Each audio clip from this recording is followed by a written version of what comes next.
Photographic Composition, Lecture 8, Sports and Action, Part 1. When the French painter Géricault painted this scene of horses racing, it was the prevailing belief that this was the way horses looked in mid-stride. This was controversial, though there were people who believed it happened differently, but the human eye was not capable of seeing what was actually happening because it happened so quickly. There were lots of bets being placed as to who was right about this. One of those people was the former governor of California, who turned to a California photographer who was experimenting on motion to prove him right.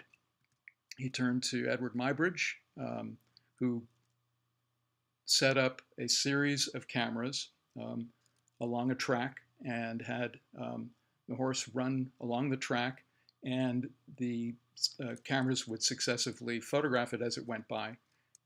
The results were then spliced together to show what the sequence of the running was all about of the horse, as you can see here. We are now able to put these images together and make a small movie out of them. And in fact, Muybridge is considered one of the precursors of what would later be Edison's invention of film. Muybridge didn't stop at the horse. He was also interested in how humans and animals behaved when in motion, performing various acts. And so here we see a couple of fencing men. He did hundreds and hundreds of these to show exactly what was happening when people were in the middle of whatever activity it was. Edgar Degas was a French painter who specialized in paintings of the ballet, and he was almost immediately emulated by other painters, but also by photographers. However, he was also a photographer himself, albeit an amateur. And although the work that he did in photography didn't necessarily become studies for his paintings, he was drawn to the same subject matter, as you see here. As I mentioned, he spawned lots of imitators, and this is just one of countless attempts to capture what Degas was able to capture in paintings. I've mentioned Jacques-Henri Lartigue earlier, and he was, as I mentioned then, as a young boy,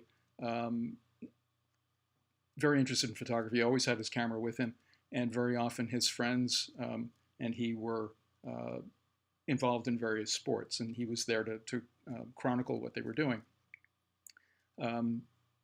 Because of the nature of how shutters worked at the time, you can see that everything has been distended one way or another in this image of a racing car. They experimented with flying machines of one kind or another, and also cars. And then just people in relatively normal activities.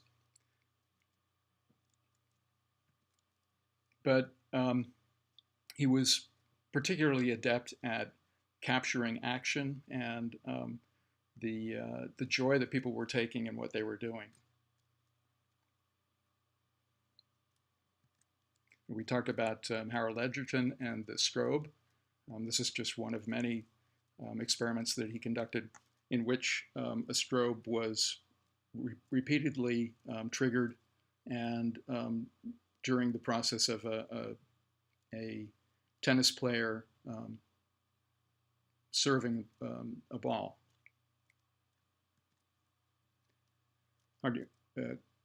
Cartier-Bresson was someone who's often captured action in his work.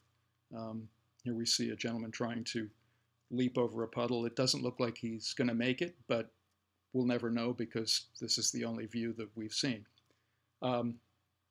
But there's an implied motion here. I mean, there is obviously motion going on, but what he's done is been able to capture that sense of motion, which is essential to covering sports as well.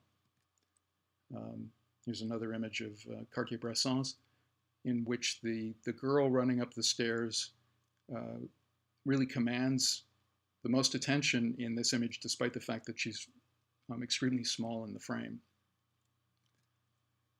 In 1936, Jesse Owens went to the Berlin Olympics and became a national hero here, but was recorded in his attempts at various events by Leni Riefenstahl, the famous public relations machine of Hitler during the leading up to the Second World War. And she caught him in the middle of a variety of the events that he was involved in, virtually all of which he won, by the way.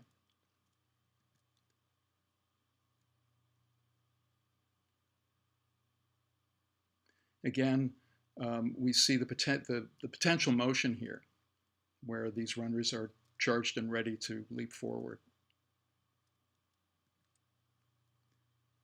Martha Graham was a great dance star in the 20s and 30s in the United States.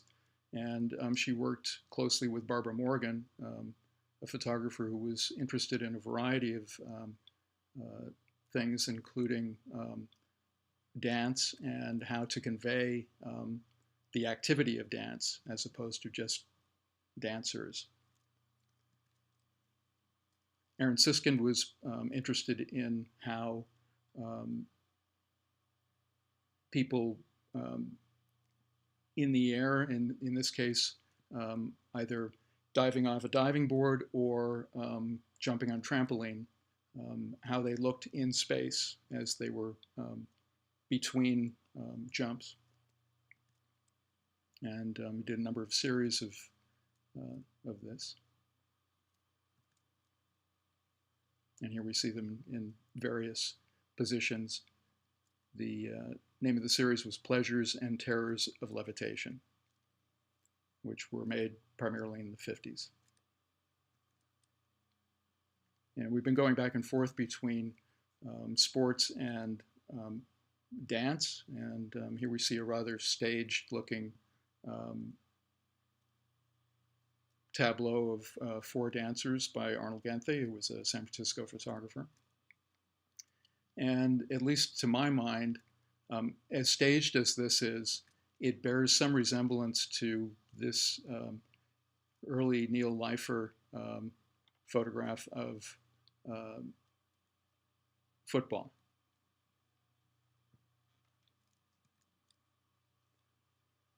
Walter Ayus is another great sports photographer, and seemed to over and over again find himself at the right place in the right time, and at the getting images that very few were able to get. This is one of the better known events in football. It's been referred to by a number of names, one of them being the Immaculate Conception. But this is not the famous image of it. That was another one that was produced by Walter Ayus. Again, right place, right time. And this is the full frame version of the image, where you see other players on the ground as well as, or on the field, as well as the Dwight Clark, who's making the catch, and Everson Walls, who couldn't quite get to it in time. And this is the way it ended up on Sports Illustrated. The framing is of particular importance. As you can see, it's